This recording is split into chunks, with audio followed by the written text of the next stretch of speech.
대통령의 경호팀이 30분 동안 노 전 대통령을 방치한 것도 모자라 후송 과정에서도 판단착오로 10분 이상 먼 길을 돌아서 간 것으로 확인됐습니다. 노무현 전 대통령이 서거 사흘 전에 부모의 위패가 모셔진 정투원을 방문한 사실이 밝혀졌습니다. 당초 알려진 당일날 방문은 없었던 것으로 확인됐습니다. 덕수궁 분향소 천막 철거에다 서울광장 원천 봉쇄, 여기에 서거 과정에 대한 경찰 수사가 혼선을 빚으면서 조용한 추모 분위기가 분노로 확산될 조짐을 보이고 있습니다. 모형 총을 개조해 만든 위험한 가짜 총이 인터넷에서 유통되고 있습니다. 사람에게 큰 상처를 줄 수 있는 모의 총기가 수백 정이나 팔린 것으로 확인됐습니다. 시청자 여러분 안녕하십니까? 노무현 전 대통령 사고 당시 경호관이 응급조치를 취하지 않은 사실이 새롭게 드러났습니다. 또 경호팀이 공간이 좁은 승용차로 후송하면서 더 먼 길로 돌아 병원에 도착한 것으로 드러났습니다. 박성훈 기자가 보도합니다. 사고 당시 노 전 대통령의 경호원은 가장 기본적인 응급조치조차 하지 않았습니다. 경호원은 경찰 조사에서 대통령의 의식이 있는지 확인하기 위해 머리와 얼굴을 흔들었다고 진술했습니다.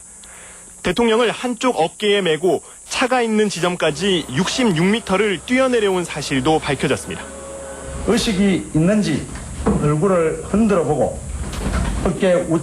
우측 어깨에 메고 공터 쪽으로 뛰어내려와 인공호흡을 이해하자. 전신 골절상을 당한 대통령에게 최악의 조치를 한 셈입니다. 문제는 이뿐만이 아닙니다. 세영병원으로 후송하는 과정에서 일반 승용차를 이용한 것으로 확인됐습니다. 승용차의 좁은 뒷좌석에 노 전 대통령을 옮겨 싣는 과정에서도 위해가 가해질 수밖에 없는 상황입니다. 차량 뒷좌석에 이모 경호관이 대통령님을 안고 탑승하여 세영병원으로 호송하였습니다. 후송 경로 선택에도 문제가 있었습니다. 경호팀은 세영병원에서 동창원 IC를 거쳐 양산 부산대병원으로 갔습니다. 시간을 단축하려면 진례 IC를 거쳐갔어야 했습니다.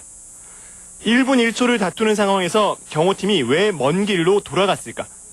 당초 마산 삼성의료원으로 가려다 양산 부산대병원으로 길을 바꿨기 때문입니다. 병원으로 지금 갈 수 있다. 이렇게. 핵이라는 거는 당연히 심폐소생술이라든지 필요한 약물이라든지 이런저런 3차 병원으로 옮겨야 하는 촌각을 다투는 시각.